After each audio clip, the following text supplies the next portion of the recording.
हाँ जी, सारा बयान राम राम। मैं आपके साथ राजेंद्र प्रसाद बबलू खोकर। देखो भाई, आज है 14 अप्रैल और आज हमारे बाबा साहब का जन्मदिन है। तो मैं बाबा साहब का आभारी हूं। क्यों? आप भी आभारी हो, पूरा भारत आभारी है, क्योंकि उन्होंने हमारे इस पुरुष प्रधान समाज को, जातिवादी समाज को आईना दिखाया। उन्होंने हम जैसे लोगों को तार्किक रूप से सोचना सिखाया। तो बाबा साहब अपना प्रेरणा स्रोत मानते थे, वो थे ज्योतिबा फुले साहब या ज्योतिराव फुले साहब।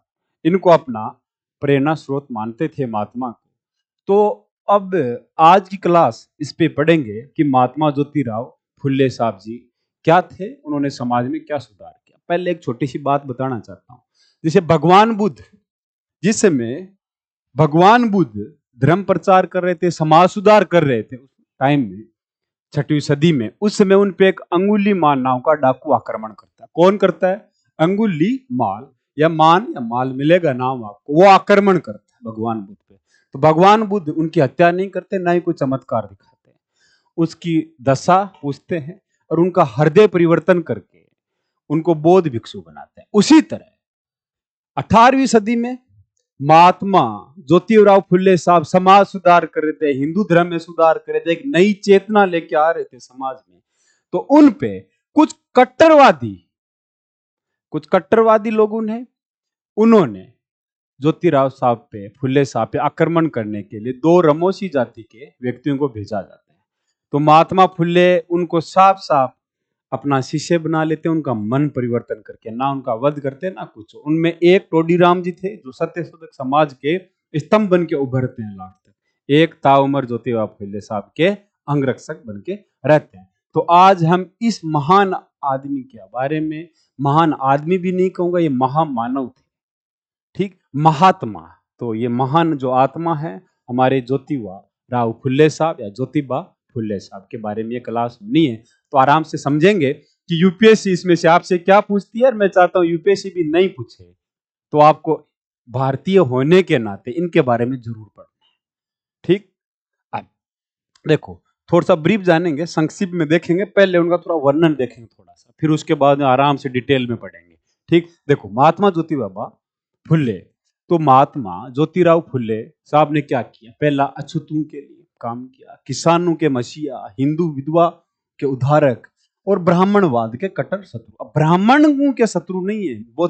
महात्मा ज्योतिराव फुले के सबसे ज्यादा सहयोग करने में, समाज सुधारक में, ब्राह्मण भी थे, जो उदारवादी ब्राह्मण थे, कट्टरवादी ब्राह्मण नहीं थे। उन्होंने ब्राह्मणवाद का विरोध किया, कभी ब्राह्मणों का विरोध नहीं किया था ज्योतिराव फुले साहब ने। ये चीज थोड़ा याद रखना। महात्मा ज्योतिराव फुले साहब ने कहा कि समाज में क्या है? जातिवाद। तो वो समाज की क्या चाहते थे? पुनः रचना चाहते थे कि 4 जो वर्ण व्यवस्था ये खत्म हो, समाज की पूर्ण रचना हो। और उस रचना का आधार बिंदु क्या हो? जन्म नहीं हो, जाति नहीं होगा, क्षेत्र नहीं होगा, कुल नहीं होगा, वंश नहीं होगा। उसका आधार होगा सामाजिक और न्यायिक समानता, ठीक। इसके बारे में हम आगे पढ़ेंगे, इन चीजों के बारे में। उन्होंने किसानों के लिए, देखो, किसानों के लिए, श्रमिकों के लिए आंदोलन छेड़ा। इसके बारे में पढ़ेंगे आगे इसी चैप्टर में कि दीन बंधु न्यूज़पेपर में क्या क्या हुआ था, ठीक।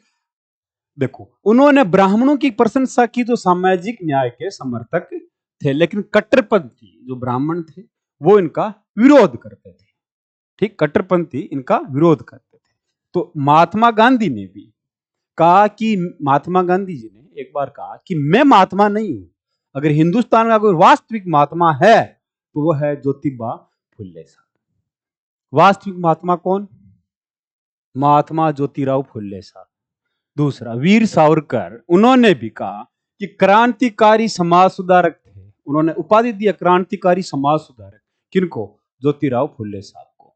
अब हम पढ़ेंगे कि ज्योतिबा फुले साहब को ये उपाधि क्यों दी गई। उस समय समकालीन महादेव गोविंद रानाडे भी थे समाज सुधार में, प्रार्थना समाज, आर्य समाज में भारतीय आर्य समाज, आदि ब्रह्म समाज, भारतीय ब्रह्म समाज, इनमें क्या थे, वो क्या सुधार कर रहे थे कि उनसे बढ़ के जो भगत सिंह जी ने जो रोल निभाया था आंदोलन में, क्रांतिकारी, वही काम उनसे पहले समाज सुधार में महात्मा ज्योतिराव फुले साहब ने किया था, ठीक है। देखो, महात्मा ज्योतिराव फुले साहब के जो दोस्त थे वो इनको क्या बोलते थे? हैं? त्यात्या साहब। क्या बोलते थे? त्यात्या साहब। किनको? ज्योतिराव फुल्ले साहब को। ठीक, महाराष्ट्र में उन्होंने वाकई में एक अलग जगह, किस चीज की, स्त्री, इन्होंने स्कूल खोले लेडीज के लिए, इन्होंने सत्य शोधक समाज की स्थापना की 1873 में, ब्राह्मणवाद को चुनौती दी, हिंदू विधवाओं के लिए इन्होंने काम किया, अनाथ आश्रम खोले। अब इन सब चीजों की हम आगे बात करेंगे, ठीक है। तो अब चीज की शुरुआत करते हैं। सबसे पहले कि महात्मा ज्योतिराव फुल्ले साहब का जन्म कहाँ। तो जन्म महाराष्ट्र की पावन धरती पुणे में इनका जन्म होता है। कहाँ होता है? पुणे। ये महाराष्ट्र का मैप है। पुणे कहाँ? अब आपसे कोई पूछे कि भाई इस मैप में पुणे कहाँ है, तो मैं भी कहूंगा पुणे, ये रहा पुणे, ये है पुणे। ठीक, कौन सा? ये है पुणे, ये है पुणे। बंबई ये रहा, ठीक है। ये पालघर आ गया, पालघर, थाना, ठीक है। इधर ये नासिक है, ये सतारा वाला, ये रत्नागिरी। यहाँ पे रत्नागिरी में किन का जन्म होता है? बाल गंगाधर तिलक साहब का। तो फुले साहब का जन्म कहाँ होता है? महाराष्ट्र में, पुणे में। कब? 1827 में ज्योतिबा फुले साहब का जन्म होता है। हमारे फुले साहब, महात्मा फुले साहब का कब? 11 अप्रैल 1827, 4 दिन पहले इनका जन्मदिन था। अब इनके फादर गोविंदराव जी थे और माता का नाम था चिमनाबाई। जन्म के 1 साल के बाद में इनकी माता जी का देहांत हो जाता है, तो इनको लालन पोषण इनकी मौसी ने किया। महात्मा ज्योतिबा फुल्ले क्यों बोलते हैं? पहला क्वेश्चन, ज्योतिराव फुल्ले क्यों बोलते हैं? वैसे ये कर्षक है, ठीक, कर्षक में माली इनकी जाति थी, ठीक। फुल्ले साहब फुल्ले क्यों बोलते हैं?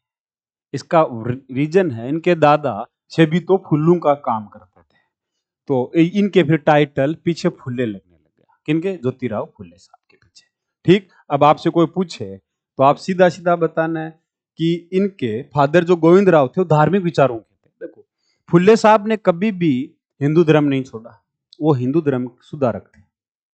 जो चीजें हिंदू धर्म में रूढ़िवाद और कट्टरपंथों की वजह से जो चीजें घुसी है वो गलत है, इन्होंने इन चीज का खुल के विरोध किया। उन्होंने ब्राह्मणवाद का खुल के विरोध किया, वो कभी ईसाई नहीं बने, ठीक। अब इस चीज का ध्यान रखना।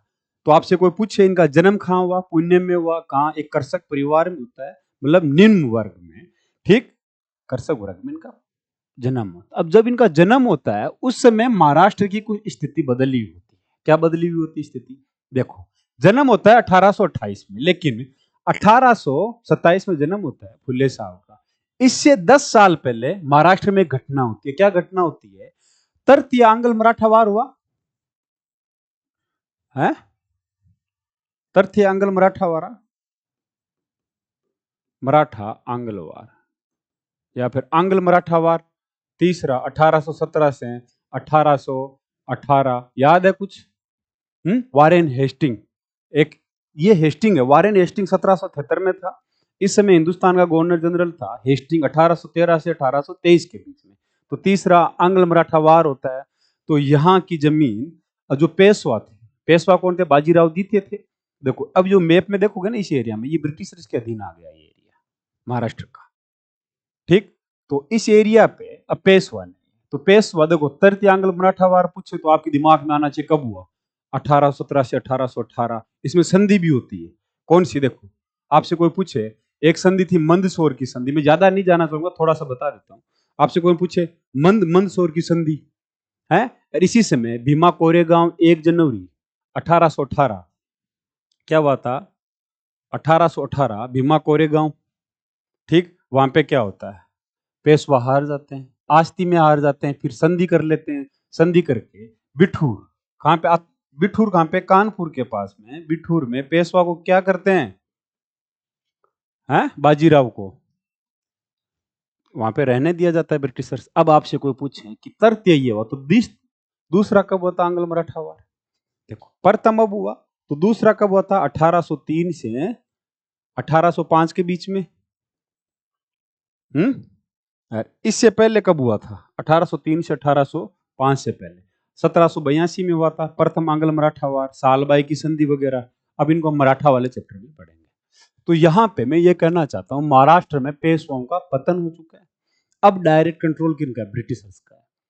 जब पेशवाओं के समय कुछ कट्टर और रूढ़िवादी व्यक्तियों का प्रशासन में हाथ था और निम्न वर्ग पे अन्याय अत्याचार यह था कि उनको प्रशासन में उनके लिए कोई दरवाजे नहीं खुले थे। महिलाओं की कोई इज्जत नहीं थी, निम्न जाति की महिलाओं की कोई इज्जत नहीं थी।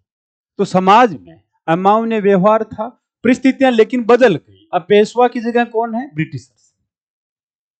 कौन है पेशवा की जगह? ब्रिटिशर आ चुकी है। अब परिस्थितियां बदलने की कंडीशन में है। जब ज्योतिराव फुले साहब का जन्म होता है उसी समय 10 साल पहले पेशवा का पतन हो चुका। अब फुले साहब का विवाह होता है। 13 साल की उम्र में मां सावित्रीबाई फुले के साथ इनका विवाह होता है। इनके फादर गोविंद राव इन्हें पढ़ाते भी है, लेकिन विवाह के बाद में कुछ कट्टरपंथी और रूढ़िवादी व्यक्तियों ने गोविंद राव जी के कान भरे और उनकी पढ़ाई छुड़ा दी। तो फुले साहब का इतना लगन था पढ़ने में, भाई साहब पूरे दिन दुकान पे काम करते, रात को लाइटेन की लाइट में पढ़ते थे, रोशनी में लाइटेन की। कौन? फुले साहब। इस लगन को देखते हुए गोविंद राव जी वापिस इनको ज्योतिबा भाई फुले साहब को 1841 में मिशनरी स्कूल में पढ़ने को भेजते। वहां पे उनका दोस्त बनते हैं सदाशिव गोवांडे। सदाशिव ब्राह्मण है, वो उनके जिगरी दोस्त बनते हैं। कौन? सदाशिव गोवांडे। अब आपसे कोई पूछे तो बता देना कि स्कूल की शिक्षा इनकी जैसी पूरी होती है, तो अब ये स्कूल में क्या पढ़ते हैं? देखो, उस स्कूल में सबसे ज्यादा महात्मा ज्योतिराव फुले साहब प्रभावित हुए थे, वो थे थॉमस पेन से। अब ये थॉमस पेन कौन भाई? देखो, महात्मा ज्योतिबा भाई फुले सबसे ज्यादा फेमस हुए थे थॉमस पेन की किताब थी। किताब का नाम था मनुष्य के अधिकार, कि आदमी के क्या क्या राइट है। ठीक, उसका किताब का नाम है राइट ऑफ मैन्स। लिखने वाले हैं थॉमस पेन। अब ये थॉमस पेन को छोटी मोटी हस्ती नहीं है। थॉमस पेन वही है जिन्होंने 1776 में जब अमेरिका की क्रांति हो रही थी उसमें भी इन्होंने किताब लिखी थी, दी अमेरिकन क्राइसिस। अमेरिका की जो क्रांति, अब इधर फ्रांस में क्रांति हो रही है 1799 में, इस समय ये किताब लिखते हैं। इस किताब में फ्रेंच रिवॉल्यूशन का थॉमस पेन सपोर्ट करते हैं। इस किताब में लिखते हैं कि सरकारें जितने भी है, जो भी मानव को अधिकार मिला है ईश्वर से, उन अधिकारों को कभी भी हनन नहीं कर सकता है। सरकार का एकमात्र उद्देश्य क्या है? व्यक्ति और उसके अंतर्निहित अहस्तांतरित अधिकारों की रक्षा करना, जैसे विचारों की अभिव्यक्ति, स्वतंत्रता, कि उसके क्या विचार आ रहे हैं वो अपने विचार व्यक्त कर सकता है। उसके विचारों को नहीं रोक सकते, उसकी स्वतंत्रता को नहीं रोक सकते, उसके सर्वांगीण विकास को नहीं रोक सकते। ठीक, किन चीजों को रोक नहीं सकते। अगर इसको रोकने के लिए जो भी सामाजिक संस्था बनी है, कौन सी? प्रत्येक सामाजिक संस्था जो राष्ट्र को लाभ नहीं पहुंचाती, जैसे वह जो नाजायज और विशेष कर है, कौन? राजशाही लोग, अभिजात वर्ग, इलाइट सोसाइटी। अगर ये लोग मनुष्य के जो भगवान ने अधिकार दिए, राइट दिए, अगर उनका उल्लंघन करते हैं तो ऐसी संस्थाओं को उखाड़ के फेंक देना चाहिए। फिर नेपोलियन बोनापार्ट आता है फ्रांस में। तो ये किताब है, इस किताब से प्रभावित हुए थे महात्मा ज्योतिबा फुले साहब। तो आपसे कोई पूछे किन से? थॉमस पेन से। इनकी किताब पढ़ी, उनसे प्रभावित हुई। जैसी स्कूल पूरी होती है 1847 में, महात्मा फुले के एक दोस्त पंडित थे, ब्राह्मण थे, उनकी शादी में जाते हैं। वहां पे उनको अपमानित किया जाता है। कहा जाता है कि तुम्हारी हिम्मत कैसे हुई, एक शूद्र हो इस शादी में आ गए। तो वहां पे बहुत गलानी फील हुई महात्मा ज्योतिराव फुले साहब को। तो उन्होंने सोचा कि इसकी वजह क्या है। इस वजह के लिए उन्होंने कहा कि शूद्रों की, हम लोगों की जो है, उन्होंने सोचा कि सदियों से पीड़ित शूद्रों की दशा का मूल कारण क्या है? मूल कारण है कि ब्राह्मणों का की सर्वोच्चता, कि वो सर्वोच्च क्यों है? कि सारे प्रशासनिक पदों पे वो ही है। क्या? शूद्रों की दशा का मूल कारण समाज में ब्राह्मणों की सर्वोच्चता। इस सामाजिक ढांचे के विरुद्ध उन्होंने क्या सोचा कि विरोध करने का निश्चय किया महात्मा ज्योतिराव फुले साहब ने। अब उन्होंने सोचा कि सामाजिक जो ये दास्ता है, सामाजिक ये जो दास्ता, हम कह रहे हैं कि भाई अंग्रेज चले जाएं, उन्होंने कहा कि जो सामाजिक दास्ता है ना, ये राजनीतिक दास्ता से भी बहुत बुरी है, बहुत बुरी है। और इसकी जड़ें क्या है? ये जाति पर क्या है? जाति। देखो, राजनीतिक दास्ता से भी कहीं ज्यादा बदतर है। पहले शूद्रों को पढ़ने नहीं दिया जाता था। ठीक, कहते थे कि नहीं, इनमें दिमाग नहीं है। जब पढ़े तो देखो, बाबा साहब संविधान लिखा है हिंदुस्तान का, योगेंद्र जोगेंद्र मंडल, ठीक, पाकिस्तान का संविधान लिखा। मौका तो दो। तो इन्होंने कहा कि सामाजिक व्यवस्था इसको बदलना है। किन्होंने सोचा? महात्मा ज्योतिराव फुले साहब ने। तो अब इसके लिए उन्होंने सबसे पहले क्या किया? 1848 में अति सुंदर और सुंदर लड़कियों के लिए स्कूल खोले। जैसे स्कूल खोले तो इनको टीचर नहीं मिला पढ़ाने के लिए, तो महात्मा ज्योतिराव फुले साहब ने पूरी रात को अपनी बीवी को, हर रात और दिन अपनी बीवी को पढ़ाते हैं और दिन में स्कूल में पढ़ाते हैं। फिर अपनी बीवी से स्कूल के बच्चों को पढ़ाने के लिए भेजा, माँ सावित्रीबाई फुले को। जब माँ सावित्रीबाई फुले स्कूल में पढ़ाने जाती तो कुछ जातिवादी लोग, रूढ़िवादी और कट्टरपंथी लोगों ने सावित्रीबाई फुले पे कीचड़ और पत्थर फेंके, फिर भी ये नहीं रुके। ज्योतिबा फुले साहब उन्हें पढ़ाना जारी रखा। उसी बीच कुछ कट्टरपंथी और रूढ़िवादी लोगों को बहकावे में आके इनके फादर गोविंद राव इनको घर से निकाल देते हैं। घर से निकलने के बाद में भी माँ सावित्रीबाई के साथ ज्योतिराव फुले साहब अपने मिशन पे लगे रहते हैं। इनका सहयोग करते हैं तब सदाशिव गोवांडे, जो ब्राह्मण है, ठीक, सहयोग करते हैं इस कट्टरपंथी और रूढ़िवादी समाज को, जो जर्जर हो चुकी व्यवस्था, उसको खत्म करने में, उसके खिलाफ आवाज उठाने में। तो सदाशिव गोवांडे जब स्कूल खुलते हैं तो सदाशिव गोवांडे क्या करते हैं भाई? स्कूल में प्रत्येक स्कूल के छात्र और छात्राओं को 2 रुपए प्रति माह पैसे देना, अनुदान देना, उनकी जरूरत की चीजें स्लेट वगैरह देना। स्कूल में पढ़ाने वाले विष्णुपति थाटे, ये भी पंडित थे, स्कूल में पढ़ाते थे ज्योतिबाई फुले साहब के। अब उसी समय जो सार्वजनिक जलाशय थे वहां पे पानी पीने के लिए मना कर दिया रूढ़िवादी लोगों ने। तो ज्योतिबाई फुले ने खुद के पैसों से उस स्कूल में जलाशय खुदाया। देखो आजकल क्या होता है, बड़ी बड़ी स्कूलें खुलती है, आपसे 5 लाख रुपए लेती हैं, 2 लाख रुपए लेते हैं। Mahatma Jyotirao Phule free of cost कर रहे थे। फ्री ऑफ कॉस्ट ये बंदा काम कर रहा था, जलाशय खोद रहा, फ्री ऑफ कॉस्ट, बच्चों को 2 रुपए पैसे भी दे रहा है। आज हम पैसे दे के पढ़ रहे हैं, महात्मा ज्योतिराव फुले आपको पैसे दे रहे थे पढ़ने के, 2 रुपए प्रति माह बच्चों को, ठीक। स्कूल में प्रत्येक बच्चे को कपड़े दिए जाते हैं, खाना दिया जाता, हर चीज। आज हम मिड डे मील की बात करते हैं, कितना लेट शुरू हुआ है हिंदुस्तान में आजादी के बाद में मिड डे मील है। मिड डे मील आया कब? अब आया, 20 साल पहले। कब था मिड डे मील? था ही नहीं शुरू में। तो आज महात्मा फुले साहब बिना सरकारी सहयोग के मिड डे मील दे रहे हैं स्कूल में बच्चों को, है, उनको कपड़े दे रहे हैं। पर अब इस तरह से महात्मा फुले ने जैसे स्कूल खोले, बच्चे आने लगे। इससे पहले शूद्र और अति शूद्रों को शिक्षा प्राप्त करने का कहीं कोई स्थान नहीं था। इन्होंने मतलब कल्पना ही नहीं कर सकते थे, स्कूली बच्चों के लिए दरवाजे खोल दिए थे। किन्होंने? महात्मा ज्योतिराव फुले। ये क्रांति थी।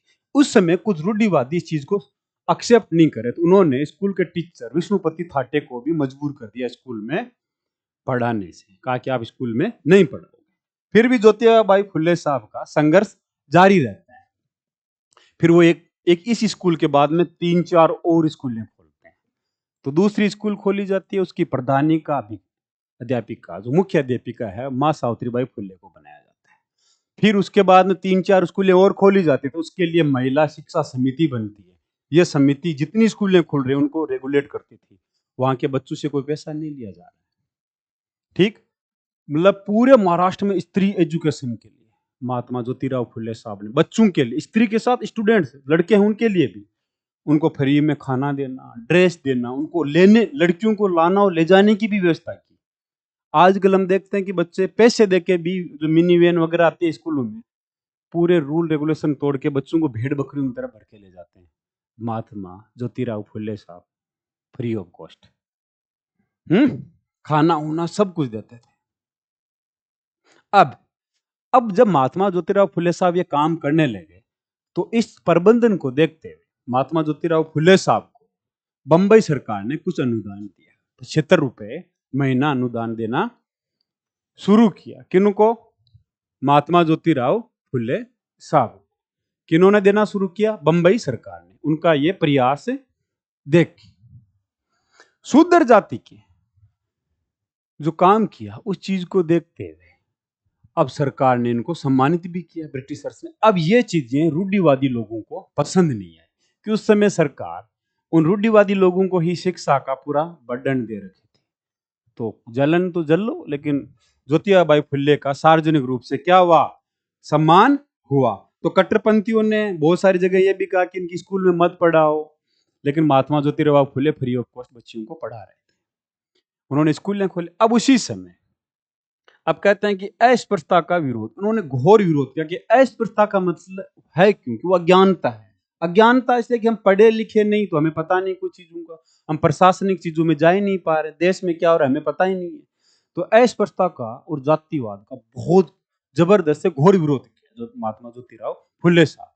ठीक, अब इसके बारे में उन्होंने स्टेटमेंट दिया था। जो महिला शिक्षा समिति बनी थी उसकी बैठक थी, उस बैठक में कहा कि नीची और अछूत लोगों को शिक्षा से बढ़ के कोई नहीं है उनका, कि आपको रोटी मिले ना मिले लेकिन शिक्षा जरूर मिलनी चाहिए। आप रईसाई में मत रहिए, 2 टाइम की रोटी मिलती बहुत है, सुख सुविधाएं बाद में ले लेना, पहले शिक्षा। उसी समय उसी सभा में सदाशिव गोंडे जो ब्राह्मण है लेकिन प्रगतिशील ब्राह्मण है, रूढ़िवादी ब्राह्मण नहीं है, जो ब्राह्मणवाद के खिलाफ आवाज उठा रहे थे, वो कौन थे? सदाशिव गोवांडे। उन्होंने कहा कि हमारे देशवासियों की अज्ञानता ने उनको कहां ले गए? अंधविश्वास और दासता की ओर धकेल दिया। आपको पता है नहीं, सपोज कोई आदमी बीमार हो गया, अब बाबा के पास थोड़ा ले जाओ, डॉक्टर के पास ले जाओ भाई। बाबा जरूरी है समाज में, लेकिन वो अध्यात्म के लिए जरूरी है, आपका मन शांत हो और आपको गलत राह में ना ले जाए, सत्य की राह पे ले, लेकिन इलाज तो नहीं कर सकते वो किसी चीज का। ठीक, अब अज्ञानता समाज की खतरनाक बीमारी है, ये सदाशिव गोंडे साहब ने कहा, जिसका उचित उपचार आवश्यक है। इस बीमारी का मूल कारण क्या है? जातिवाद और जाति प्रथा। हिंदुस्तान में उस समय जाति प्रथा सबसे बड़ी भी, आज भी आप देखोगे छुटपुट जगह पे लोग कहते हैं कि पढ़े लिखे लोग जातिवादी नहीं। मुझे लगता है कि आज ऑफिशियल तो नहीं कह सकते, अधिकतर सबसे ज्यादा बड़ी बड़ी इंस्टीट्यूट में जो पढ़े लिखे खुद को इंटेलेक्चुअल मानते हैं वो सबसे ज्यादा जातिवादी लोग हैं, सबसे ज्यादा।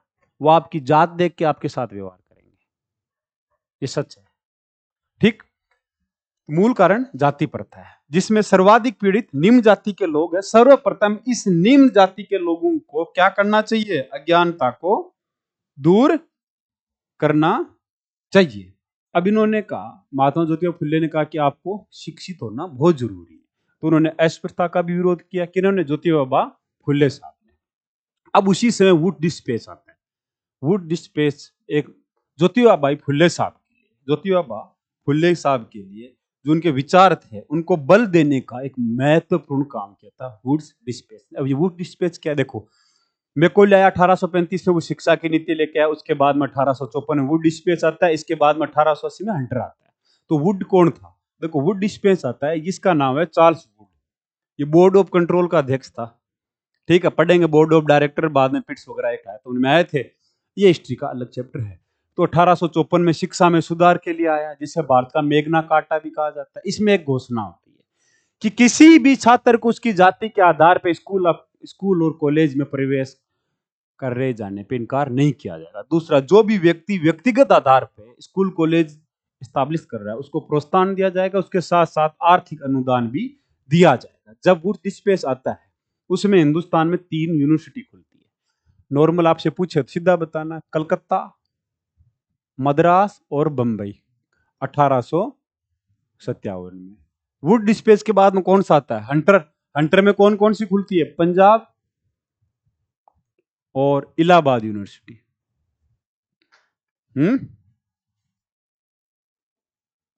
तो पंजाब खुलती है 1882-83 में और इलाहाबाद यूनिवर्सिटी खुलती है 1887 में। इनको पढ़ेंगे जब अपन वो एजुकेशन वाला चैप्टर करेंगे। वैसे वीडियो बना रखा है मैंने एजुकेशन पे, आप देखना इनका क्रम कुछ है। तो वुड डिस्पेच ने महात्मा ज्योतिबा फुले साहब को एक और बल दिया, उनको ताकत दी। अब देखो, वुड डिस्पेच के समय ही लोक शिक्षा विभाग बना था, यूपीएससी क्वेश्चन पूछती है 1855 में, उसी समय, है ना। तो आपको अगर कॉलेज वगैरह पूछे तो आप जाके आज ये पढ़ोगे वुड डिस्पेच के बारे में, जब अपनी क्लास आएगी अगली, उसमें पढ़ेंगे। अब महात्मा ज्योतिबा फुले साहब लिखने भी लगे, वो बुक्स वगैरह लिखते हैं कि हमें समाज में किसी भी अंधविश्वास में नहीं पड़ना है, रूढ़िवादी चीजों को फॉलो नहीं करना है। तो उन्होंने 1855 में किताब लिखी, तृतीय रतन। अब आपसे कोई पूछे ये तृतीय रतन किताब किसकी है? एक नाटक है। इसमें बताया कि जो पौराणिक मान्यताएं हैं उनके ऊपर इन्होंने अपना तार्किक रूप से उनका भंडाफोड़ किया। तो अब इस चीज को लेकर कट्टर और रूढ़िवादी लोग इनके खिलाफ हो गए और इनको मारने के लिए 2 रामोसी समुदाय के व्यक्तियों को भेजा जाता है, जिनमें एक टोडी राम जी भी थे। जो वो रात को मारने जाते हैं तो ज्योतिबा फुले साहब सो रहे थे, तो ज्योतिराव फुले साहब की नींद खुली तो उनसे पूछा कि आप कौन हो? कहा हम आपको मारने आए हैं, हमको 1000 रुपए आपकी मारने की सुपारी मिली। तो ज्योतिबा साहब कहते हैं कि आप मुझसे मारो, आप मुझे मारना चाहते हो, इसका मतलब आपको इससे फायदा है। कहा कि फिर मुझे मार दो, कम से कम मेरी मृत्यु से निम्न वर्ग को फायदा ही हो रहा, तो भी मैं मरने को तैयार हूं। अपनी वाइफ को कहते हैं, माँ सावित्रीबाई फुले को, कि मैं मर जाऊं फिर भी निम्न वर्ग के लोगों के, इन रमोशियों के लोगों को, सब लोगों के बच्चों को पढ़ाना जारी रखना। इस चीज को सुनते ही दोनों जो हत्यारे आए थे उनका हृदय परिवर्तन है कि ये व्यक्ति हमारे बच्चों को पढ़ाने के लिए इतना प्रयास कर रहा है, हम लोग इतने गिरे हुए हैं कि इसी को मारने आ गए अकारण। तो ये देखो उनके ये स्टेटमेंट है, ये गुलामगिरी में स्टेटमेंट लिखा हुआ है। आप उसमें देखो, यदि मेरी हत्या से तुम्हें लाभ होता तो मेरा सर तुम्हारे सामने है। ये मेरे लिए बड़े गर्व की बात होगी कि जिन निर्धन व निम्न जाति के लोगों के उत्थान के लिए मैंने काम किया, अगर आज वही मेरा सर काट रहे हैं तो क्यों मेरी मृत्यु भी उन्हें लाभ हो रहा है।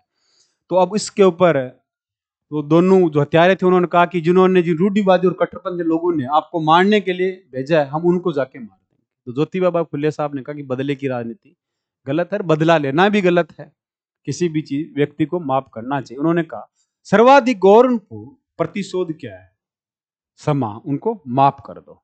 इनमें से एक बनता है ज्योतिबा राव फुले साहब का अंगरक्षक, दूसरा टोडी राम जो सत्य शोधक समाज का एक स्तंभ बनता है। उन्होंने किताब भी लिखी थी वेदाचार। ठीक, अब आपसे कोई पूछे वेदाचार क्या है तो इस चीज के ऊपर आप बता देना। तो तृतीय रत्न भी पूछे कोई, इसके बारे में आपको बताना है। इसके बाद में उन्होंने किताब लिखी गुलामगिरी। जैसे गुलामगिरी लिखी, आपको गुलामगिरी मुझे लगता है पढ़ना चाहिए, कोई ज्यादा महंगी नहीं है, 150 रुपए में मिल जाएगी गुलामगिरी। समकालीन ज्योतिबा राव फुले साहब, ज्योतिबा फुले साहब, इनके समय जो हिंदुस्तान में घटनाएं थी वो गुलामगिरी में आपको मिल जाएगी। अभी बराक ओबामा जब आए थे हिंदुस्तान, उनको गुलामगिरी दी गई थी किताब, हिंदुस्तान की तरफ भारत सरकार की तरफ से महाराष्ट्र के सीएम ने दी थी। तो गुलामगिरी कब लिखी गई? 1873 में। इस गुलामगिरी किताब में बताया गया है कि दलित, शूद्र, जो किसान है, सारे लोग, ये लोग गुलाम क्यों है, मेन वजह क्या है, इनको कौन बेवकूफ बना रहा है। तो इस किताब में आपको मिलेगा गुलामगिरी में। ये किताब वैसे 12 आना की थी अदर लोगों के, लेकिन शूद्रों के लिए, अति शूद्र के लिए ये थी 6 आना, मतलब दलित वर्ग के लिए ये थी 6 आना। देखो दलित शब्द वैसे दिया था किन्होंने? ज्योतिबाई फुले साहब ने, ज्योतिराव फुले साहब, बाई बोलो ज्योतिबा। तो ज्योतिराव फुले साहब ने दलित शब्द दिया। मराठी शब्द है दलित। दलित का मतलब होता है बिखरा हुआ, टूटा हुआ, जो सामाजिक बेड़ियों में, सामाजिक प्रेशर में टूट चुका है। तो दलित शब्द क्या है? मराठी है। तो उन्होंने कहा कि दलित टूटा हुआ है, हर जगह से तोड़ दिया दलित को, सामाजिक आधार से, आर्थिक आधार पे, हर जगह से। तो इन्होंने दलित शब्द का भी इस्तेमाल किया मराठी लैंग्वेज में। दूसरा, इन्होंने हर चीज का भाषा का माध्यम मराठी। किन्होंने? महात्मा ज्योतिराव फुले साहब ने। जैसे महात्मा बुद्ध ने अपना प्राकृत भाषा को रखा। अब उसी समय महात्मा ज्योतिराव फुले के समय देखो महाराष्ट्र में एक समाज सुधारक और थे, वो थे हमारे महादेव गोविंद रानाडे साहब। कौन थे? महादेव गोविंद रानाडे साहब। तो रानाडे साहब, अब मैं थोड़ा बताना चाहूंगा, महादेव गोविंद रानाडे जी ये है। कौन? महादेव गोविंद रानाडे, महादेव गोविंद रानाडे।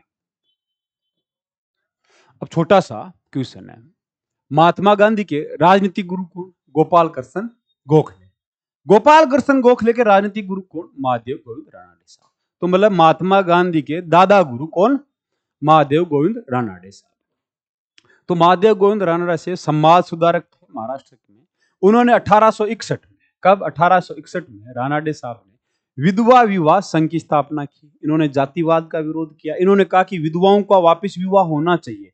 इन्होंने बाल विवाह पे ताल ठोकी पूरे महाराष्ट्र। मेरी बात सुनते रहना, बाल विवाह पे इन्होंने ताल ठोकी कि बाल विवाह अभिशाप है, ये चीजें गलत है, ये चीजें ठीक। इन्होंने कहा कि विधवाओं का मुंडन करना गलत है, विधवाओं का पुनर्विवाह जरूर होना, पुनर्जोर से उन्होंने काम किया। इस चीज के लिए इनको ब्रिटिश सरकार ने एक उपाधि दी, राव बहादुर। क्या उपाधि दी? राव बहादुर। अब राव बहादुर उन लोगों को दिया जाता है जो समाज सुधार में, ब्रिटिश औपनिवेशिक काल में जो समाज सुधार में अच्छा काम कर रहे हैं, उनको राव बहादुर दिया जाता है। राव बहादुर हिंदुओं को मिलता था राव बहादुर, इस्लाम, पारसी और मुस्लिम को मिलता था खान बहादुर। की उपाधि क्या मिलती थी? खान बहादुर। उनको क्या दिया जाता था? खान बहादुर। सिख को दिया जाता था सरदार बहादुर, ये उपाधि। तो ये उपाधि किनके पास है? महादेव गोविंद रानाडे साहब के पास। महादेव गोविंद रानाडे के पास ये भी उपाधि थी, most immediate order of the Indian Empire. मतलब समाज सुधार में बहुत अच्छा काम कर रहे हैं, बाल विवाह पे ही बोल रहे हैं। लेकिन 1873 में महादेव गोविंद रानाडे साहब की पत्नी का निधन हो जाता है। तब इनकी उम्र होती है 32 साल। तो महादेव गोविंद रानाडे साहब विवाह करते हैं रमाबाई रानाडे जी के साथ। वो 11 साल की बच्ची थी। तो इस चीज के ऊपर ज्योतिबा बाई फुले साहब कहते हैं कि महादेव गोविंद रानाडे साहब, इनकी आपस में बहस आप पढ़ोगे, भारत एक खोज डीडी नेशनल पे एपिसोड आप देखना जाके। कहते हैं कि आपने ये क्या किया? आप खुद विधवा विवाह संघ की स्थापना कर चुके हैं, आप राव बहादुर की उपाधियां ले रहे हैं, आप खुद बाल विवाह कर रहे हैं। आपकी उम्र 32 साल है, 11 साल की बच्ची से आप विवाह कर रहे हो, आपको शर्म आनी चाहिए। पहली लताड़। दूसरी लताड़ उन्होंने लगाई तब महादेव गोविंद रानाडे साहब को। महादेव गोविंद रानाडे साहब बंबई हाईकोर्ट के जस्टिस भी रह चुके हैं उस समय के। महादेव गोविंद रानाडे साहब की बहन विधवा हो जाते हैं, वो अपनी बहन का पुनर्विवाह नहीं कराते। तो गोविंद महात्मा ज्योतिराव फुले साहब कहते हैं, महादेव जी ये क्या कर रहे हो? आप तो पूरी दुनिया में कह रहे हो विधवा विवाह होना चाहिए, इसका समर्थन मैं भी करता हूं, आप अपने घर से शुरुआत क्यों नहीं करते? तो भाई देखो, सब लोग चाहते हैं भगत सिंह पैदा हो, लेकिन अपने घर में कोई भगत सिंह नहीं चाहता। मैं से ज्यादा कुछ नहीं कहूंगा। तो समकालीन समाज सुधारक थे महादेव गोविंद रानाडे। तो तभी क्रांतिकारी वीर सावरकर साहब ने, क्रांतिकारी क्यों बोला ज्योतिबा फुले साहब को? वो हर चीज पे अडग है। देखो, ज्योतिराव फुले साहब के बच्चा नहीं हुआ, ज्योतिराव फुले साहब के ससुर ने उन पे दबाव डाला कि आप दूसरा विवाह करो। उन्होंने कहा नहीं करूंगा, मैं समाज सुधारक हूं, मैं क्या लोगों को मुंह दिखाऊंगा। दूसरा विवाह नहीं करते हैं। वो कहते हैं कि मेरे में कमी, मेरी बीवी में क्या कमी? मेरे में भी कमी हो सकती है, मैं मेरी बीवी को नहीं छोड़ूंगा। ठीक, ये थे ज्योतिराव फुले साहब, एक पत्नी को मारने वाले। तो उसी समय देखो एक और घटना घटती। ब्रह्म समाज का नाम लेते हैं। ब्रह्म समाज समाज सुधारक थे। 1828 में राजा राम मोहन राय साहब ने स्थापना की। फिर बागडोर आती है, रविंद्रनाथ टैगोर जी के फादर देवेंद्रनाथ टैगोर जी ब्रह्म समाज का नेतृत्व करते हैं। तो उनका नेतृत्व रहता है आदि ब्रह्म समाज। तो ब्रह्म समाज दो भागों में टूटता है 1866 में। तो थोड़ा सुनाना बताना चाह रहा हूँ, 1866 में ये यूपीएससी पूछती है कि ब्रह्म समाज कितनों में टूटता है? दो में टूटता है ना। तो आदि ब्रह्म समाज की का लीडरशिप कौन करते हैं? देवेंद्रनाथ टैगोर, जो रविंद्रनाथ टैगोर के फादर है। जबकि भारतीय ब्रह्म समाज का नेतृत्व कौन करते हैं? केशव चंद्र सेन साहब करते हैं। केशव चंद्र सेन भी कहते हैं कि बाल विवाह अभिशाप है, बड़ी बड़ी बातें होती है। बुद्धिजीवी वर्ग हैं, कुछ भी बोल सकते हैं। भाई मैं भी आदर करता हूं केशव चंद्र सेन साहब का, लेकिन इस चीज पे उनका मेरा ओपोजिशन है। उन्होंने अपनी 11 साल की बच्ची का विवाह कुछ बिहार के राजकुमार से कर दिया, अपनी बेटी सुनीति देवी का। तो कथनी और करनी में उन समाज सुधारक में फर्क था, लेकिन महात्मा ज्योतिराव फुले साहब ऐसे नहीं थे। जो उन्होंने कहा उन्होंने वो किया। तो आप समकालीन समाज सुधारक देखिए, महात्मा ज्योतिराव फुले साहब को देखिए कि वो कभी समाज के दबाव में नहीं आए। बाकी के समाज सुधारक जो बुद्धिजीवी थे वो समाज में दबाव में आ रहे थे। महादेव गोविंद रानाडे साहब ने कहा कि मेरी बहन का विधवा हो चुकी है, विवाह इसलिए नहीं कर सकता कि मैं समाज के दबाव में हूं। लोग मुझे कहेंगे कि तू हिंदू धर्म विरोधी हो गया। हिंदू धर्म विरोधी क्या है? हिंदू धर्म सुधारक थे आप।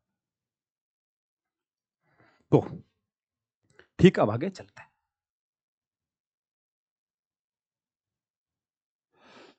अब इसी समय ज्योतिराव फुले साहब वो कहते हैं कि औरत को तो प्रकृति ने कमजोर बनाया है, लेकिन इसका अर्थ यह नहीं है, क्या नहीं है? इसका अर्थ यह नहीं है कि पुरुष उस पर अत्याचार करे। एक पत्नी के जीवित रहते आप दूसरी शादी करना गलत है, पत्नी पे ही अत्याचार है।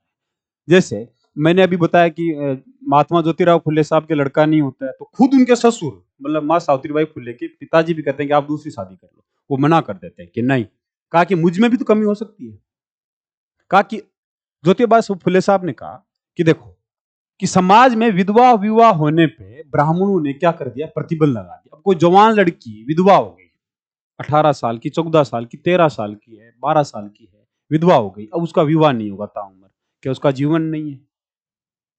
उसका जीवन है कि उसका विधवा विवाह नहीं होगा। प्रतिबंध था। लेकिन फिर क्वेश्चन करते हैं ज्योतिराव फुले साहब कि जो बुढ़े हो चुके हैं, वृद्ध पुरुष है, वो जवान लड़कियों से शादियां करते हैं, उन पे प्रतिबंध क्यों नहीं है? वो भी तो, उनकी पत्नी खत्म हो जाती है, फिर वो जवान लड़कियों से शादी कर, जैसे महादेव गोविंद रानडे साहब 32 साल की उम्र की 11 साल की लड़की से शादी कर रहे हैं, जबकि वो खुद बाल विवाह का विरोध करते थे। कहा ये क्या है? उन्होंने ये भी कहा कि अगर यदि एक पुरुष 3 शादी कर लेता तो समाज उसकी मान्यता देता है, अगर एक औरत कर लेगी तो समाज इसको बर्दाश्त नहीं करता है। उन्होंने कहा कि पुरुषों और औरतों के लिए नियम अलग अलग क्यों है? कहा ये नियम अलग क्यों है? हम तो भगवान की नजर में सब अच्छे हैं, आप अलग नियम क्यों है? दलितों के लिए अलग नियम क्यों? ये सब कुछ जातिवादी व्यवस्था क्यों है? हमको कौन धोखे में रख रहा है? ये रूढ़िवादी लोग क्यों कर रहे हैं ऐसा? तो उनका ये जवाब था समाज से, समाज ये जवाब नहीं दे पाता। किनको? महात्मा ज्योतिराव फुले साहब के जवाब नहीं दे पाते थे। तो उन्होंने कहा कि जो ब्राह्मणों के पास अधिकार है वो शूद्रों के पास भी अधिकार होने चाहिए, ये अलग अलग क्यों? अब महात्मा ज्योतिराव फुले साहब विधवाओं का उत्थान करने के लिए काम करते हैं, वो विधवा विवाह कराते हैं। अब हिंदुस्तान में उसमें एक और समस्या थी। देखो, विधवा विवाह कौन करा रहे हैं? महात्मा ज्योतिराव फुले साहब। फुले साहब से थोड़ा समय पहले, उसी के समकालीन टाइम में फुले साहब की 1853 में पूना में एक समिति बैठती है, कहा कि विधवा विवाह होना चाहिए नहीं। उसी समय रूढ़िवादी इसका विरोध कर देते हैं, तो समिति के विचार सारे खत्म हो जाते हैं। लेकिन ज्योतिबा फुले साहब ने इसका समर्थन किया और विधवा विवाह कराते हैं। अब इस विधवा विवाह में आपसे कोई पूछे कि उस समय समकालीन स्थिति क्या थी विधवाओं की, देखो, अगर लड़की 14 साल की एक बार भी ससुराल नहीं गई है, और उसकी भी तो इच्छा है खेलने की, उसको टकला कर दिया जाएगा, बाल उतार दिए जाएंगे, कपड़े रंगीन नहीं पहन सकती, ठीक। दूसरा, अच्छा खाना नहीं मिलेगा, नीचे सोना मिलेगा। सोचो आपकी माँ बहन के साथ ऐसा होगा तो आप क्या क्या, आज आपकी मम्मी के साथ ऐसा हो, आप बर्दाश्त करोगे? उस समय होता था। आपकी बहन के साथ आज ऐसा हो तो आप बर्दाश्त करोगे? उस समय होता था। और वो ललक जगाने, उसकी आवाज के खिलाफ खड़ा होने वाला एक ही आत्मा था, वो महात्मा, वो महामानव ज्योतिराव फुले साहब। और तुम, अब मान लो कोई विधवा है, उसके बच्चे हैं, लेकिन वो अपने बच्चे की शादी में नहीं जा सकती। अब शकुन मानते थे, कहते नहीं भाई ये विधवा है, इसका मुंह देख लिया, गलत है, नंगे पैर रखना, अशुभ मानना, मतलब उसको टोंट मिलता रहता था।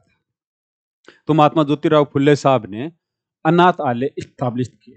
अब उसी अनाथालय क्यों, देखो, अनाथालय बनाए, उस समय ईसाई लोग जो भी अनाथ बच्चे होते थे उनका ईसाईकरण करते, मतलब उनको धर्म परिवर्तन करते। महात्मा ज्योतिराव फुले साहब ने बहुत सारे हिंदू बच्चों को ईसाई होने से बचाया। उन्होंने अनाथालय खोले जहां पे विधवाओं के बच्चे का प्रसव करा सके। अब विधवाओं के बच्चे कैसे, देखो कंसेप्ट बताता हूँ। कोई औरत विधवा हो गई, 14 साल है, जब यौवन में आते हैं किसी के साथ, देखो उस समय थी कुरीतियां, औरतों का शोषण होता था। जैसे काशीबाई का मैं नाम लेना चाहूंगा। काशीबाई जो ब्राह्मण विधवा थी, ये प्रेग्नेंट हो जाती है, कोई इनका रिश्तेदार इनके साथ, ठीक, ये गलत हरकतें हैं, उसमें शोषण करते थे लोग।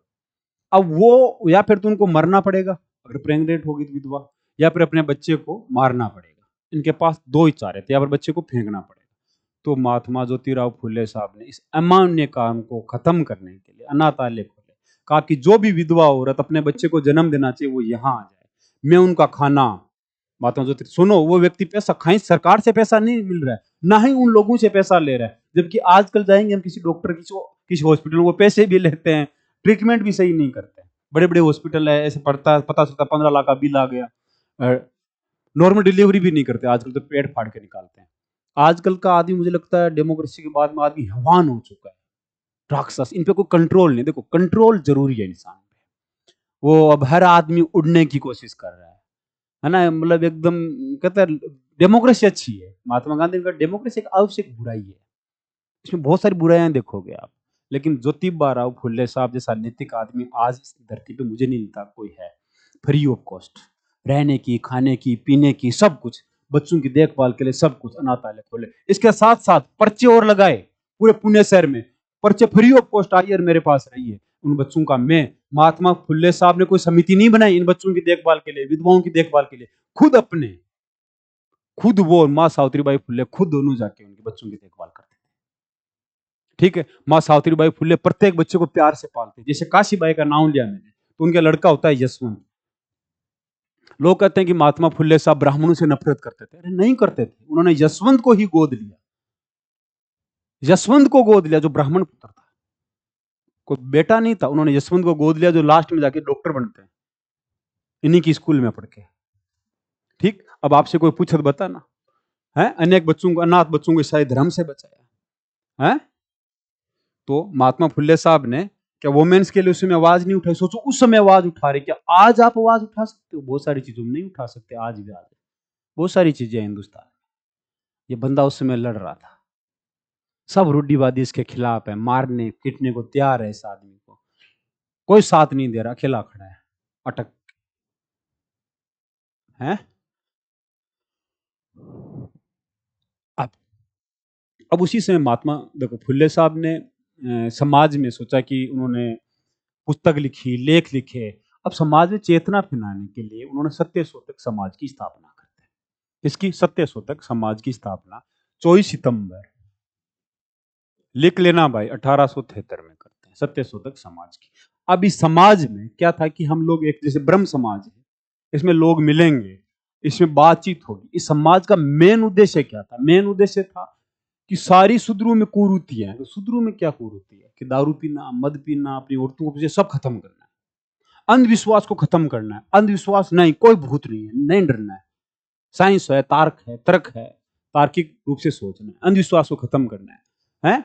उनके अधिकारों के लिए उन्हें जागृत करना है कि भाई आपके राइट्स है, आपका अधिकार है, आपकी जमीन है, आपका जंगल है, ठीक, बराबर अधिकारों के लिए लोगों को जागृत करना, मानसिक व धार्मिक दासता से मुक्त करना। कि जैसे अभी देखो फुले साहब तो मानसिक धारणा से लोगों को मुक्त करने के लिए बहुत कुछ कर रहे थे। मैं मेरे दोस्तों की भी बोल देता हूँ, अभी भी लोग, पता है, मानसिक अभी नियो कास्टिज्म चल रहा है इंडिया में, कि कोई अगर आईएएस है, आपका दोस्त है, जानते भी नहीं हो उसको, जानते जैसे वो आगे उसकी आरती उतारना शुरू, और उसी समय कोई चपड़ासी है, कोई पियोन भाई है अपना, कोई थर्ड ग्रेड मास्टर लगा हुआ, उसको उतनी रेस्पेक्ट नहीं मिलती, नहीं मिलती। गुणगान करते हैं, अरे भाई नहीं, ये गलत है, हम वापस नियो कास्टिज्म में जा रहे हैं। बढ़िया बात है यार, आप लगे हो देश सेवा करिए, बहुत बढ़िया, सम्मान आपका, आप अपना काम करिए, हम आपको सम्मान देंगे एज ए इंसान, आप एज ए इंसान बढ़िया तो इज्जत मिलेगी, इंसान बढ़िया नहीं निकलो यहाँ से। ये एटीट्यूड खाया हम लोगों में, खत्म हो चुका है हम लोगों में। बड़ी बड़ी बातें, ना भाई साहब वो आईएएस है, उसने कह दिया तो बस मानना ही पड़ेगा। अरे तर्क तो लगाओ, बढ़िया बात है यार, आईएएस है, काम कर तू तेरा, हम पे चढ़ेगा। लेकिन समाज में क्या है, आजकल लोग रील बना रहे हैं, आईएएस की एंट्री देखो, गलत काम, गलत बात है भाई। अब मानसिक गुलामी में जा रहे हो। फुल्ले साहब उस समय उस मानसिक गुलामी से मुक्त कराने की कोशिश कर रहे थे, आज हम नियो कास्टिज्म में जा रहे हैं, खुद को धकेल रहे हैं, फॉलो कर रहे हैं उनको। अरे बढ़िया बात है यार, इज्जत सबकी करो। अगर एक कोई पियोन भी है, थर्ड ग्रेड में भी लगा है कोई आदमी, वो देश सेवा कर रहा है, वो जितनी देश सेवा वो कर रहा है उतनी भी वही कर रहा है, ठीक है, सब देश सेवा कर रहे हैं। लेकिन ये आलतू फालतू के टर्म पर आप जानते नहीं हो, आगे जाके ओ साहब आरती टाइप, भैया भैया भैया, ये वो। मैं बतरा पे खुद देखता हूँ कि भाई साहब ने इंटरव्यू दिया 3 बार यूपीएससी को, तो क्या करें भाई, बढ़िया बात है, दी है, बहुत बेहतरीन है, आपका सराहनीय, लेकिन उनको ज्यादा तवज्जो देना और ये चीजें गलत है, ये नियो कास्टिज्म है। आप उनके लिए आते ही नहीं, भैया बैठे रहेंगे, हम पानी लाएंगे, क्या भैया, क्या बकवास है ये, काम करे यार तू, तेरा एक मानव के आधार पर तेरी इज्जत है, उस अपना रुतबा रोफा के आधार पर कोई इज्जत नहीं दी। न्यू कास्टिज्म आ चुका है हिंदुस्तान में, आप देखोगे थोड़े दिनों में, और हम सब इसमें गिरफ्त में आते जा रहे हैं, इतनी गजब की गिरफ्त में आते जा रहे हैं कि समझ में नहीं आ रहा कि हम जाएंगे कहाँ। अरे मरना है भाई एक दिन, इज्जत से, स्वाभिमान से जीना सीखो, आप गलत करो मत कुछ भी, क्या प्रॉब्लम है? आज तो संविधान है हमारे पास, हम आजाद हैं, फिर भी मानसिक गुलामी नहीं जा रही। तो महात्मा फुल्ले साहब ने धार्मिक दासता और मानसिक गुलामी से भी लोगों को आजाद कराया। अब जो सत्य शोधक समाज थे उसके अध्यक्ष कौन बने? ज्योतिबा फुले साहब, और नारायण राव साहब बने सचिव। एक एग्जाम में क्वेश्चन पूछते हैं। अब प्रतिज्ञा लेनी पड़ती थी, खांडे भगवान खांडे राव के नाम से शपथ लेनी पड़ती थी। अब समाज का लक्ष्य क्या है? समाज का लक्ष्य ये था, मुख्य सिद्धांत समाज की, देखिए तो उद्देश्य थे। मुख्य सिद्धांत क्या है कि सभी मनुष्य एक ईश्वर की संतान है, कि हम सारे एक भगवान की संतान है, ईश्वर सभी का अभिभावक है, हम सबका गार्जियन है। जिस प्रकार माँ के पास अपनी निष्ठा पाने के लिए, अपने पिता को प्रसन्न करने के लिए किसी बिचौलिए की आवश्यकता नहीं होती। माँ से बात करने, पापा से बात करने आप किसी बिचौलिए को जाओगे, पापा पापा है उनकी भाई प्यार पाने के लिए नहीं। तो उन्होंने कहा कि उसी तरह हमें भगवान की निष्ठा पाने के लिए हमें किन्हीं पुरोहित वर्ग की जरूरत नहीं है। क्या कहा? हमें पुरोहित वर्ग की जरूरत नहीं है, आवश्यकता नहीं है। इन सिद्धांतों को तो स्वीकार करेगा वो व्यक्ति ब्रह्म कहीं सत्य शोधक समाज का क्या बन जाएगा? सदस्य बन जाएगा। तो अब जो चेतना निम्न जाति के लोगों के लिए, समान लोगों के समान और अधिकारों के संघर्ष के लिए जो ज्योतिराव फुले साहब ने जो ज्योति जलाई थी, क्या वो ज्योति आज बुझ गई? वो आप खुद देखना कि आप क्या करें। ठीक, कोई आपका दोस्त, मैंने देखा है, मेरे खुद के दोस्तों ने देखा है, कोई लड़का अगर कांस्टेबल की तैयारी करता है, कोई यूपीएससी की तैयारी करता है, तो वो लोग उनमें भी डिफरेंस करते हैं कि यार ये दिल्ली पुलिस की तैयारी करता है, ये यूपीएससी करता है, इसकी इज्जत करो। क्यों भाई? दोनों बराबर है। खुद देखना। और ये तो उस कोचिंग से पढ़ता है, ये उस यूनिवर्सिटी से पढ़ के आया है, उसको इज्जत देते हैं। जब भी कोई गांव की कॉलेज स्कूल से, उसको ना ना ना यार, ये हिंदी मीडियम का, ये इंग्लिश मीडियम वाला है। तो ये न्यू कास्टिज्म आ चुका है भाई। और आने वाले टाइम इतना गजब स्टैब्लिश हो जाएगा, इसको तोड़ना मुश्किल हो जाएगा हम लोगों को। हाँ, तो ज्योतिराव फुले साहब को पढ़ो और इसको तोड़ने की सोचो खुद। अब अब इस समाज में होता क्या था? सत्य शोधक समाज में क्या होता? समाज की हर संडे को एक बैठक होती थी। इस बैठक में यह कहा जाता कि सबको अनिवार्य शिक्षा, एजुकेशन लेना है। देखो, देशभक्त की बात आती है। देखो, उसी समय स्वदेशी का प्रचार कौन कर रहे थे? स्वामी दयानंद सरस्वती। स्वामी दयानंद सरस्वती महात्मा ज्योतिराव फुले के प्रशंसक थे, फैन भी थे। समकालीन 1875 में बनता है आर्य समाज। 1876 में सत्यशोधक समाज है। स्वामी दयानंद सरस्वती स्वदेशी वस्तुओं की बात करते हैं, तिलक साहब स्वदेशी वस्तु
तो महात्मा ज्योतिराव फुले साहब का विरोध होने लगा। तो उस समय न्यूज़पेपर में उनका विरोध होता था।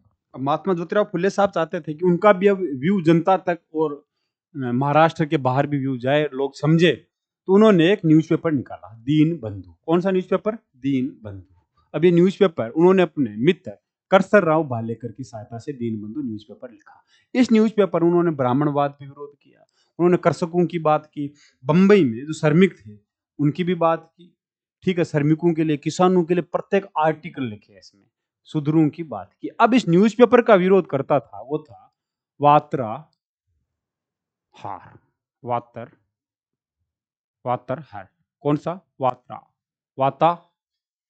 वात्रा हर। ठीक, मेरे से उच्चारण नहीं हो रहा है, सॉरी भाई। वात्रा हर, यह सत्य शोधक समाज पे और दीन बंधु पे प्रहार करता था, उसके बारे में यह है वात्रा हर। अब इसी समय इसी न्यूज़पेपर में उन्होंने लिखा, दीन बंधु में, ज्योतिबा भाई फुले साहब ने कहा कि मैं एक बात साफ कहना चाहता हूं कि यह सत्य है कि ज्ञान की कुंजी पंडितों के पास है, ब्राह्मणों के पास। क्या? ज्ञान की कुंडली ब्राह्मणों के पास है। उनकी सहायता के बिना हमारा उत्थान नहीं हो सकता। और ये याद रखना, ब्रह्म समाज में जितने पंडित थे उससे ज्यादा ब्राह्मण सत्यशोधक समाज में थे, जो प्रगतिशील ब्राह्मण थे, ना कि रूढ़िवादी थे। ठीक, तो दीन बंधु न्यूज़पेपर पूछे तो आप बता देना। अब आपसे कोई पूछे ज्योतिराव फुले साहब की विचारधारा, उन्होंने कहा ईश्वर को मनुष्य ने बनाया, मनुष्य ईश्वर की भलाई करे।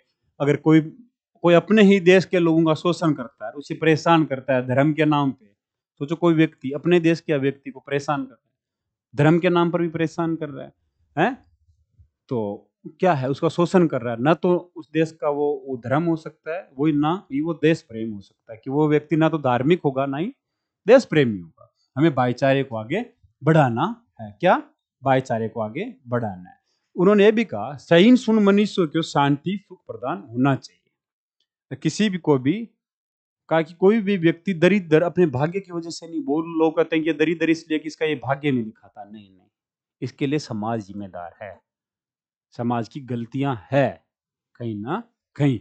तो ज्योतिबा फुले साहब की विचारधारा में आपसे पूछे और भी विचारधारा देखो, उन्होंने कहा कि विचारों की क्या होनी चाहिए? स्वतंत्र, कोई भी उस पर लगाम नहीं लगाएगा। दूसरा, लिखने की क्या होनी चाहिए? स्वतंत्रता, कोई भी कुछ भी लिखे, कोई किसी को बोलेगा नहीं। विचारों को प्रकाशित करने की स्वतंत्रता, भाषण और स्वतंत्रता, भाषण की स्वतंत्रता। ईश्वर पर क्या है? ये अधिकार, ये भगवान ने हमें अधिकार दिया। लेकिन इस पे एक उन्होंने पॉइंट लगा, अलग विराम ये लगा के कहा कि लेकिन आप इतना भी नहीं करोगे कि इससे किसी दूसरे को प्रभावित हो, कोई दूसरे के अधिकार हनन हो, आप ये नहीं करोगे। ठीक है, तो कहा कि जो व्यक्ति सद आचरण करेगा, जो एक तो व्यक्ति ऐसा आचरण करेगा, दूसरा सद आचरण करने वाला व्यक्ति क्या होता है? सत्य का अनुयायी होता है। जो व्यक्ति दूसरों की राजनीतिक और धार्मिक विचारों की आलोचना नहीं करता, ठीक है, दूसरों को परेशान नहीं करता, वे क्या? सत्य के अनुयायी। अपने माता पिता का आदर करता है, वो भी क्या? सत्य के अनुयायी। तो सत्यमेव जयते का पहला नारा सामाजिक आधार पे दिया था महात्मा ज्योतिराव फुले साहब ने। इनके जितने भी पत्र लेख वगैरह होते थे उन सब के ऊपर सत्यमेव जयते लिखा होता था। अब राजनीतिक रूप से आपसे कोई क्वेश्चन पूछे तो सत्यमेव जयते का नारा दिया था मदन मोहन मालवीय साहब ने 1918 में, जब कांग्रेस के प्रेसिडेंट थे। ठीक, अब आपसे क्वेश्चन पूछे तो इस क्वेश्चन को कर देना। अब लास्ट में जब कांग्रेस की स्थापना होती है 1885 में, तो महात्मा ज्योतिराव फुले साहब कहते हैं कि मैं कांग्रेस में विश्वास नहीं करता। क्यों? उनसे पूछा क्यों, तो उनका स्टेटमेंट था मुझे कांग्रेस के नेताओं पे कोई विश्वास नहीं है, क्योंकि वे तब तक राष्ट्रीय नेता नहीं हो सकते जब तक कि वे समाज के शोषित वर्ग के कल्याण के लिए काम ना करें। कहा मैं कैसे राष्ट्रीय नेता मान लूं? आप कुछ इलाइट सोसाइटी को लेकर आप एक संस्था बना लेते हो, मैं कैसे मान लूं आपको? तो ज्योतिबा भाई फुले साहब, अब एक घटना होती है हिंदुस्तान में, ड्यूक ऑफ कनॉट। ठीक, अभी ड्यूक ऑफ कनॉट कौन है? ड्यूक ऑफ कनॉट का मतलब महारानी का पुत्र। हिंदुस्तान आता है 1888 में। कब? 1888 में। तो पूना में ज्योतिबा फुले साहब का एक प्रशंसक था, हीरी रावजी चिपलकर। वो एक खाना आयोजन करता है, उस खाने में ड्यूक ऑफ कनॉट और उनकी पत्नी भी आती है, उस समय ज्योतिबा फुले भी उस खाने में जाते हैं, एक बेंच पे खाना करते हैं। तो ज्योतिबा फुले साहब निडर रूप से उनको कहते हैं, ड्यूक ऑफ कनॉट को, कि जो आप ये चमक दमक देख रहे हो ना भाई साहब, ये हिंदुस्तान नहीं है। अगर आपको वास्तविक हिंदुस्तान देखना तो गाँव में जाइए, वहां के लोगों को देखिए, वहां भोजन नहीं मिल रहा है, पहनने को कपड़ा नहीं है, लोग नंगे पैर फिर रहे हैं। किनको बोला? ड्यूक ऑफ कनॉट को।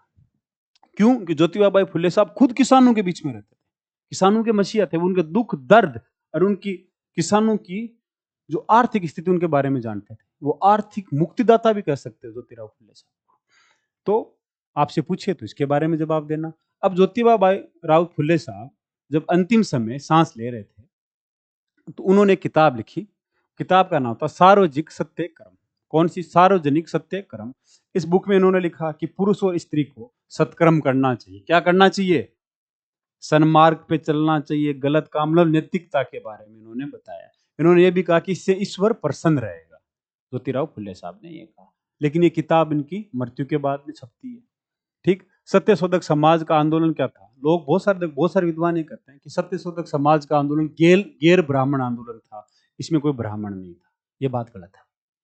इस आंदोलन के कर्णधार, कर्ता धर्ता भी कौन थे? ब्राह्मण ही थे, जो प्रगतिशील ब्राह्मण थे। तो ज्योतिराव फुले साहब को लकवा मार जाता है, 2 साल के बाद में उनका देहांत हो जाता है 27 नवंबर 1890 में। तो इसी के साथ सारा बहन राम राम। आप देखिए, कुछ चीज देखो, उच्चारण मेरा गलत हो सकता है बहुत सारी जगह, उसके लिए मैं माफी चाहूंगा। मेरा इंटेंशन कुछ नहीं है ऐसा कुछ उच्चारण गलत करूं, लेकिन टंग है मारवाड़ी टंग, थोड़ा बहुत निकल जाती है उच्चारण। तो आप समझो उस चीज को और वीडियो देखो, और कुछ चीज हो कि आपको लगे कि यार हाँ मुझे ये इस वीडियो में लाना चाहिए, जो एग्जाम के व्यू से अच्छी हो, मनोरंजन के लिए नहीं, तो बताना कि अगले वीडियो में थोड़ा सुधार करूंगा। सारा बहन राम राम। जय हिंद। भारत माता।